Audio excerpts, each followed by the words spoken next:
2 weeks after Hillary Clinton accepted the Democratic presidential nomination in Philadelphia, beaming through a hail of gigantic balloons.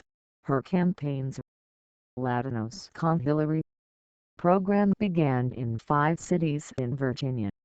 One of the kickoff parties took place at Toto's Supermarket in Prince William County, in a modest white room where about 40 people gathered around 3 tables draped in cheap blue cloth to hear a speech by Clinton's National Latino Vote Director, Lorella Presley.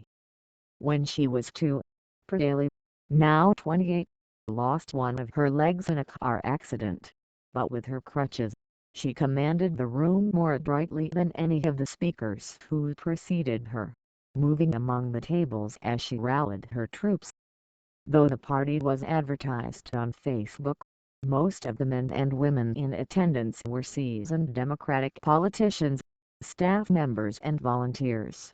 From New York Times. "I'm not here to make it pretty," Presley said. "The work ahead of us, the task and challenge ahead of us for the next 96 days, is huge." She tipped through the efforts needed to register and turn out Latinos, knocking on doors, hosting phone bank parties, convincing friends, haunting markets, teaching Spanish speakers the how and the when and the where of voting. In her speech, the job sounded Herculean. Near the end of her pitch, she asked everyone to stand and feel the energy in the room while they said, in Spanish, "We will be the difference." "I want you to say it and to believe it," Presley instructed. "I want you to say it and to commit yourself." She smiled, but these were marching orders. "If we don't believe it, other people won't believe," Presley said in Spanish. "If we don't believe it in this room, we won't be the difference in November." Latinos have been hearing that they will be the difference for decades. In Spanish-language media this year, the rhetoric around the election has often gone so far as to imply that Latinos will decide the result on their own. Telemundo's election coverage runs under the slogan "Yo decido, I decide." The Univision news anchor Jorge Ramos told The Times last year that the new rule in American politics is that no one can make it to the White House without the Hispanic vote. "It's true enough that 800,000 Latinos turn 18 every year, and both parties burn millions of dollars trying to woo Hispanic voters. This year, 27 million will be eligible to vote.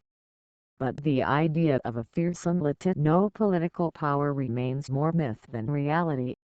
Journalists have been writing about the so-called sleeping giant of Hispanic voters since at least the 1970s, but the fact is that voter turnout among Latinos remains dismal.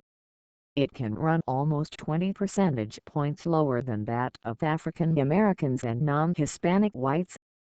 Exactly the same percentage of eligible Latinos, 48%, showed up for Romney versus Obama in 2012 as turned out for Bush versus Dukakis in 1988.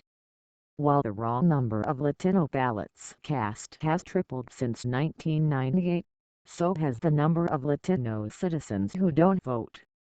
Only once in the past 28 years, during the 1992 match among George H.W. Bush, Bill Clinton and Ross Perot that spurred a jump in overall turnout, has Latino turnout exceeded 50%. More often than not, "El decido to stay home." This year, the new spin on the old dream is that Donald Trump will finally shake the giant awake. He opened his campaign last summer by calling Mexican immigrants rapists, has repeatedly proclaimed that he will build a wall between Mexico and the United States and, until recently, has made the deportation of 11 million undocumented immigrants a cornerstone of his platform. As early as September 2015, Javier Palomares, the president and chief executive of the U.S. Hispanic Chamber of Commerce, told Politico, I think the greatest thing to ever happen to the Hispanic electorate is a gentleman named Donald Trump. He has crystallized the angst and anger of the Hispanic community." He added, "I think we can all rest assured that Hispanics can turn out in record numbers. Perhaps, but achieving record turnout for a demographic with a lackluster voting history isn't so simple as watching them take themselves to the polls." In June, Mile Familia Vita and the National Council of La Raza, two nonprofit groups devoted to organizing Latinos, warned that they needed more cash to match their voter registration numbers from 2012. In July, the Pew Research Center noted that Hispanic voters lag all registered voters on several measures of engagement. They aren't paying attention to election news as closely as other citizens, and they aren't thinking about the election as much. At a conference on the Hispanic vote held in New York City in January, the big unanswered question was, why have Latinos never really turned out in force? Looking for answers, I spent 6 months interviewing scores of Latinos in Virginia, a battleground state where the Latino share of the population has more than tripled since 1990. I met with Latino Catholics, Pentecostals and Mormons, with legal residents, citizens and undocumented immigrants. I frequented a church and community center, soccer fields and a dance club.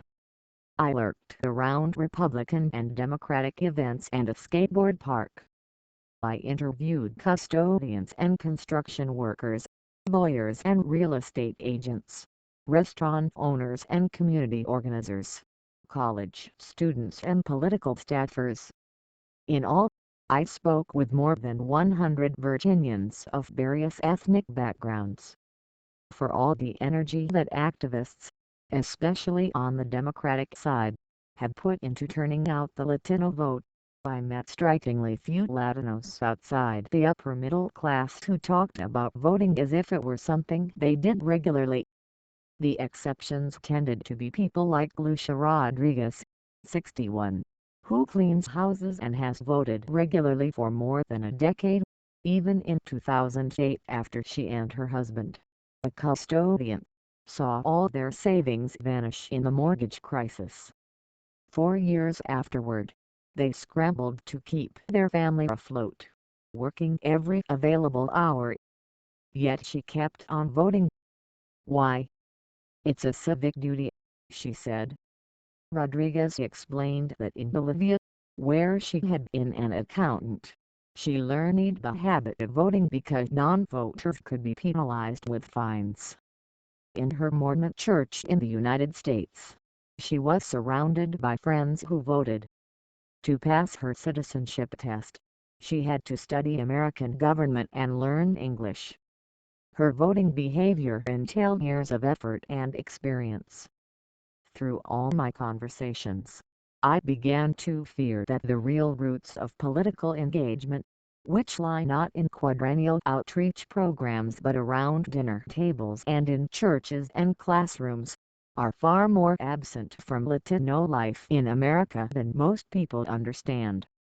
Statistically, the Latinos most likely to cast ballots are almost identical to other reliable American voters. They are over 40. They've lived in the United States for at least 20 years. They are Puerto Ricans and Cuban Americans with long cultural histories of citizenship. They are college graduates. The Latinos least likely to vote represent a different demographic slice altogether. They are under 30, single and Mexican American. Their families earn less than $50,000 a year. They may not have completed high school. For decades, political analysts have heralded the Latino vote as a sleeping giant that will solidify Democrats' hold on power. But in cycle after cycle, turnout remains dismal.